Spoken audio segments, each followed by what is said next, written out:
Hello Aquarius, and welcome to your October in-depth monthly horoscope. This is for the Sun or the Ascendant. Going to give you the overview of what to expect, the big trends and features, but please stay with me. I will then dive deep to give you in forensic detail each of the key influences particularly relevant to your sign. Now, of course, Saturn and Uranus are the rulers of the sign of Aquarius, and they're both in retrograde as this month begins. But the great news is that Saturn ends that on the 23rd of this month. Unfortunately, within 1 minute, they are exactly square from the 2nd through to the 12th. That is going to unravel by December. So I think the tension that's been so prevalent for Aquarius people since 2021 and the start of 22 will start to lift in December. But this month, that's still an issue. So I need to explore that with you. But there is a glorious alliance all through this month between the Sun and Venus, but it goes across 2 zodiac signs. Now, if you're traveling this month, you could be in for quite an experience. But later in the month, it's your professional situation that really can start to gain traction. And there's a marvellous opportunity to raise your profile on the back of a very special solar eclipse, which occurs on the 25th. So I need to share that too. So please stay with me for that. But if you would like to ascend above this zodiac broadcast and understand what more serious astrology can do in terms of guiding your future plans, if you give me 3 pieces of personal birth data of time, date and place of birth, I can give you a roadmap that can guide you for the rest of your life. And also in my special package, your year 2023 personal forecast, and you'll get the rest of this year free and 30% off. Please see the link beneath this video for more. Now, these charts are absolutely unique for each person they're produced for based on that data, and can give you searing insights above the broad outline of this zodiac forecast. And if you're new to my channel, I'd be honoured if you would subscribe. Please click or tap on the bell notification symbol. If you have already done so, thank you so much for your ongoing support. It's really appreciated. So Aquarius, as you come into this new month, so the Sun and Venus are in the sign of Libra, which is your sister air sign. Also, Venus governs the sign of Libra, so it's really happy being in this location. What does Libra represent? Well, of course, it's known to be about balance, and it's also very much to do with how we relate. And Libran energy can be very people-pleasing, which can be really nice, but it is a cardinal sign, so it does give us the opportunity to really go for our aims and ambitions. It's a very powerful sign. But as the month begins, along with that collaboration between the Sun and Venus, Mercury is retrograde in house 8. Very much to do for Aquarius people with business interests, anything to do with property, finance, but also where we share very deep discussions. The 8th house can be where we think about things like esoteric subjects such as astrology. But of course, the retrograde may have seen some rethinking or even some delays or frustrations. And even in the first week of this month, despite the fact that Mercury goes direct on the 2nd, because Neptune on the other side of the heavens in house 2, very much about everyday finance, is potentially distorting the reality and clarity of Mercury in Virgo, and both are T-squared by the position of Mars in the sign of Gemini, another air sign. It's possible that things can feel a bit hazy around your financial situation, or is it around a romantic interest you have? Maybe there is someone that you're really attracted to, but you're finding it difficult to decide or get to the point where you really feel you know exactly where you stand about this situation.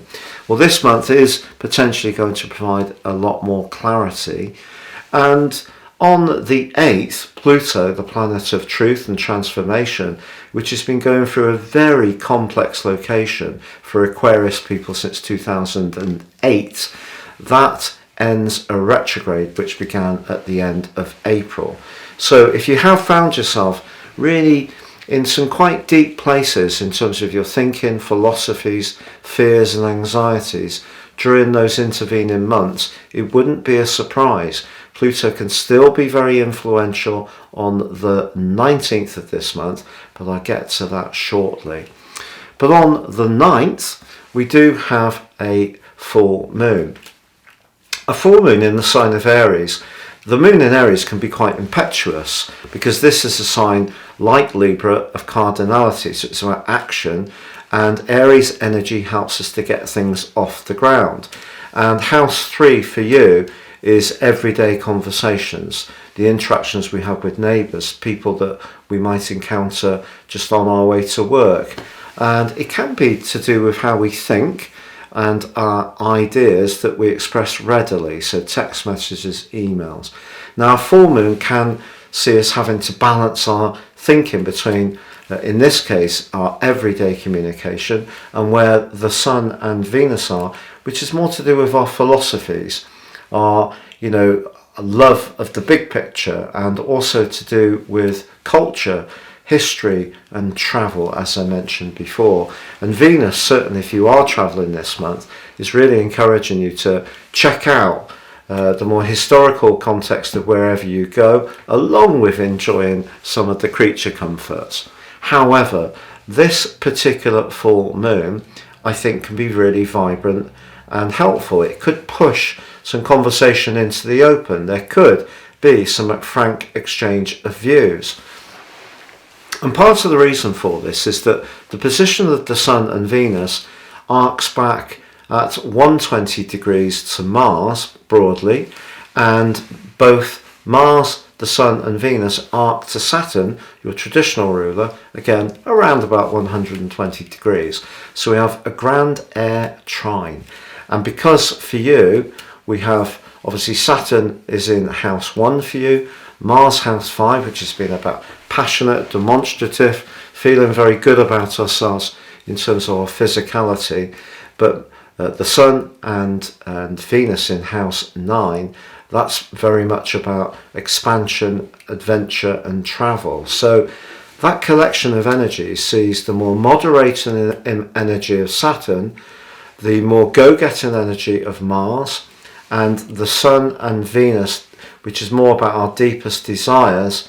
They're all collaborating really well and therefore helping to balance your situation. So once we get through that first week, Pluto goes direct, Mercury comes out of the retrograde but shrugs off the rather limiting energy of Neptune, the month starts to take on more purposefulness.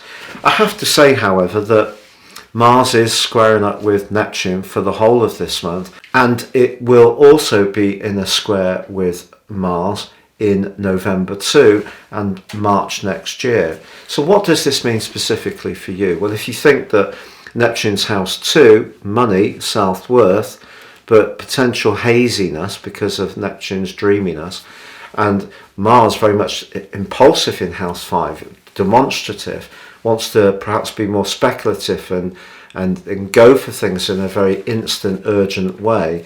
I think when it comes to your desires, whether it's financial or romantic, Neptune's just saying, look, you could be disappointed if you're a bit hasty. But I think that grand air trine right on that full moon, which is really a lot to do with conversation and communication, can actually be very constructive. Also, the Sun and Venus are forging a very stable link with Saturn in week 2. And on the 10th, Mercury returns to the sign of Libra, where it was from August the 26th to September the 23rd. And something that has got stuck and you've had to do a lot of rethinking about, I think much greater clarity does come, despite Neptune's potential to distort things. Much greater clarity can come to the fore from the 10th, but the square between Mars and Neptune is exact on the 12th. But on the 19th, Pluto in your 12th house does go square with the Sun and Venus in your 9th house. One of the things with the 9th house is it's a glorious energy. The 9th house is about discovery, it's about adventure, independence, it's about expanding our horizons, whereas the 12th house is very much about where we've retreated and we're reflecting. So there's obviously a conflict between the two energies. And what Pluto can do in the square with the conjunction between the Sun and Venus is amplify any sensitivities. But what the Sun and Venus are going to do, particularly by the 22nd of this month, is help to clarify the relationships that are really important to you at a very spiritual or even basic level of truth and reality. So the 9th house can be about the truth, and I think that can be clarified by the 22nd. But if you are wanting to share with people some philosophical ideas, you want to write a book, you want to a journal, you want to launch your own blog, or you have one already, this can be a wonderful time of reaching more people with your philosophies, or in a physical sense, go in places which really enrich your senses. And as I say, it could be that, you know, that could be the more historical, cultural elements of any overseas destination you go to, but that could be just as true as somewhere nearer to your doorstep. And also, because Venus is very much to do with presentation and of course relationships, there may be someone that you're going to encounter this month who's really quite different, but you find utterly mesmerizing and interesting. It could be someone romantically, but it could equally be someone who has a message that they want to share. You know, it could be someone who has their own YouTube channel or website, and you encounter where they're coming from and their message really lights up your world. In the terms of the romantic side of things, the 9th house is about the truth, but it's also about travel. So if you're traveling with someone, it can be very good for you both. Or if you're traveling with your friends, you may encounter someone who really you find very alluring indeed. So all very exciting stuff, and it builds to a peak on the 22nd. But on the 23rd, Saturn ends its retrograde, which began on the 4th of June. Now, it's been in the first house, and of course there was that block of energy in 2020 from the 22nd of March, I think, to the 2nd of August, and then it came back into Aquarius on the 17th of December, and it's been there ever since. And of course it's going to make way in March this coming year into the sign of Pisces. But it has, for those people who've got the Sun or other personal planets in the sign of Aquarius, Saturn being there has created some limitations and some frustrations. And of course the square with Uranus, which peaks again this month, could be much to do with where you live. So if you live somewhere where you find it very noisy, or it's too quiet, or you don't have enough space, or you have too much space and you're really thinking, look, the kids have left home, do I downsize? All these type of things about where to live, how to live there, and whom with are burning issues for Aquarius people still, but it all will be resolved by the end of November. And in December, you can really start to feel that there's a purpose. It's moving forwards in a much clearer way. So I'm sorry it's not, you know, a solution this month in total, but I feel that what happens with difficult aspects is that we actually, without even perhaps being conscious of it, we just practice with them, and then we get the hang of it. So Saturn being in the first house can be about physical energy being lower, but it also is pushing us to narrow our focus and concentrate on the things that are truly essential. And then once we stop getting caught up in peripheral things that are not really essential, we can then become very productive on the thing that is essential, and then we can move forwards. It may not be at the speed of light, but it can be a progressive, solid, stage by stage improvement, And sometimes we can't see that. But if we look back to when the difficult aspect began, it was much more, we may have been much more ragged or affected by it. And this is a difficult aspect for sure. But I think the solutions will be provided in the next couple of months, and you are becoming clearer about what you need. And as on the 23rd Saturn goes forwards, so the Sun and Venus climb right to the top of your solar chart, the 10th house. So this is very much to do with how we connect with the wider world, but it can be to do with work, responsibilities, goals and ambitions.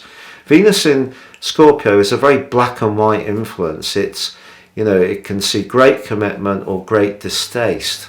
It's quite binary in that sense. But the Sun, of course, in Scorpio is very much to do with transformation. So your role in life is set to be transformed in the last phase of this month. I think that's really, really possible. And because of the solar eclipse, which occurs on the 25th, and it's conjunct Venus, there can be some real big good news that's coming through for you from this month that will enrich your situation in all sorts of different ways. For example, it could be that you meet someone who isn't necessarily a romantic interest for you, but someone that you can admire and respect a lot. It could be that you do meet someone romantically, but they're not the same age group. It could be you encounter someone who has great wisdom, or on the other hand, it's your wisdom that you start to showcase in a way that other people gain respect and appreciation for you. But if you're looking to improve your professional situation, your personality power and skills of understanding human nature, are really going to be very important to your progress. And in a strange way, money can actually improve from the 28th of this month, because Jupiter, the planet of fortune, moves back into house 2, where Neptune's been causing that mischief. And it's not just been causing mischief the last year or two, it's really been causing mischief since 2012. But also think about it. Think of all the people you've probably helped since 2012 by being very generous and thoughtful with your resources, whether it's contributions to a food bank or leaving your change in the charity box at the grocery store, or it's been sending off some money to any kind of disaster situation that's occurred. These acts of kindness, very Aquarian, and have been enhanced by Neptune. But at times there may have been some confusion or disappointment at other people's lack of understanding of your core values. So all of that's been the Neptunian journey, but Jupiter moving back into this area, and of course it governs the sign of Pisces along with Neptune, can bring some good fortune, but it may be something you thought wasn't working out before can come back to you in a more constructive way. Now, Jupiter will move back into a much more interactive and social zone from December the 20th, and that points towards things improving in December. It also comes out of retrograde on the 23rd of November. So even if you're negotiating for some kind of financial settlement, the good news will probably really drop about that time. Now, from the 25th to the 29th, Mercury is in a rather aggravating right angle with Pluto. Pluto and Mercury is very much about analysis. And maybe you're going to encounter someone whose philosophies are very different to yours, or someone could make some very pointed remarks about how they see you, which you actually find quite uncomfortable. But then Mercury moves to the top of your chart on the 29th into Scorpio, and it's going to help you to be more self-confident in terms of articulating your beliefs and your confidence about your skills. And it also can be very good if you're having interviews, providing presentations, trying to garner greater recognition. But on the 30th, Mars does slam on the brakes through to the 12th of January next year. And of course it's in the 5th house, which is very demonstrative. It may be that if you haven't had the kind of developments around your social or romantic situation that you've wanted since it went into Gemini at the end of August, that you can rethink things a little bit now. And because it is in that square with Neptune so sharply through November too, yeah, maybe it feels that things are slowing down. But I think what you're looking for this month really is the truth of your situation, the quality of your alliances, and then trying to solidify your role in life. And I think some of the other things around where to live, who with and how will all sort themselves out by the end of November. And this is a transitional period, but one when you're really coming into your power as a relator, because remember, you're an air sign, so all this Venusian energy is particularly very good for you.